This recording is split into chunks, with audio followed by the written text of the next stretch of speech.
Hey there, Professor Dyer here, talking about research in human development and family science.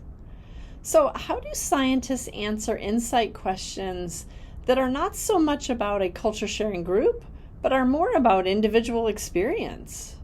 To answer those kinds of questions, scientists often use a narrative design. There are other types of qualitative designs, but we're just going to talk about these two, ethnography and narrative design. So let's move on to narrative design. It is essentially the collection of stories about people who have shared an experience about which we have a question.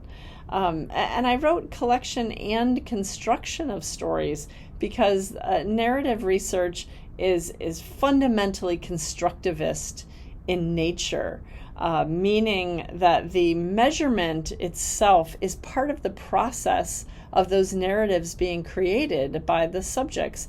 First of all, I'll say that narrative research primarily uses the strategy of narrative interviews. We shouldn't be surprised the names are similar. And if you recall, in a narrative interview, the subject essentially leads the direction of the interview. This is one of the defining characteristics. So the scientist is, in a sense, giving a voice to the subjects. They're collecting the stories. They are collating them in some way. They're finding themes among the stories and then sharing those stories with the larger scientific community. So they're giving a voice to an experience. That is very different from some of the other study designs we'll talk about, where we're testing hypotheses and looking for truth and comparing one thing to the other. No, constructivist research like this is about giving a voice to the subjects, allowing their point of view, their experience to be shared more broadly. An example of this is this research published in 2015, Understanding the Experience of Parents with Prepubescent Children with Gender Identity Issues. We're just asking the question, what is it like for the parents of very young children who have gender identity issues? I don't know what that's like. Let's ask some people. This is empiricism, of course. Let's ask people who've had the experience and give a voice to what they have to say. In this particular study, the authors conducted narrative interviews with parents of prepubescent children. As their sampling frame, they used people who were in contact with the Gender Identity Development Service at the Tavistock Clinic in London. So these are parents who had kind of already presented and were coming there for help dealing with their children's gender identity issues. 29 parents were invited and 8 agreed. 3 of those were couples and 2 of them were single parents. And you can see the children were quite young. They were under 10 years old. The parents were asked to bring in a favorite photo of their child. They bring in an aide to help them in their storytelling. They essentially show it to the researcher, who says, in characteristic narrative fashion, tell me about this photo. And they often use the photo then to drive the narrative and to tell it in the way they experience it, or they choose to tell it in whatever way they choose, and they use the assistance of this photo.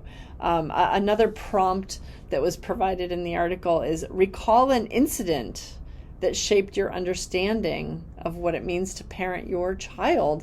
And so again, the parent gets to come up with whatever the direction the conversation is going to go. This is the narrative approach. The results I'll share with you, I think there were 5 themes that they identified.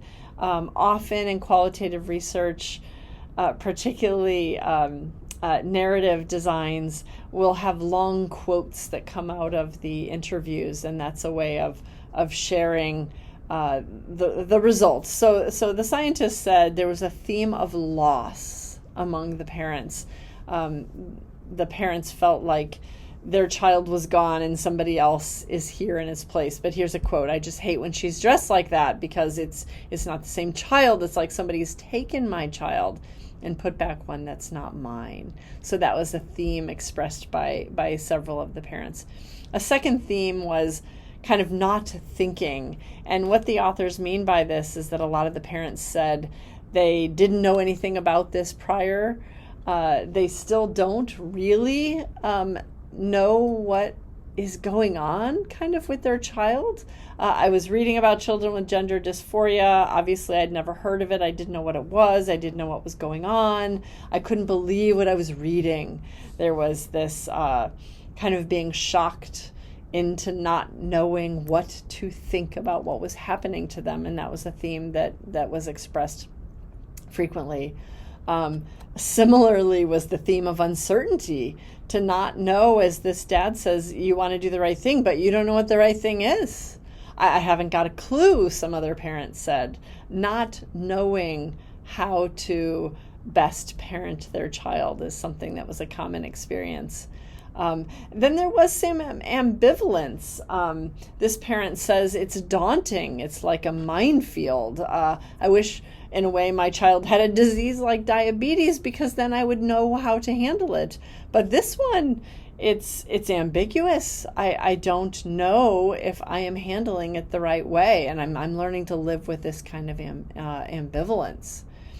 Finally, they talked about the concept of acceptance and coming to terms with what how I might guide my child in her life. And often the parents, when they got to this point in the discussion, they would say that I accept my child, and I want the absolute best for my child, and I accept that I will do whatever I possibly can to help my child.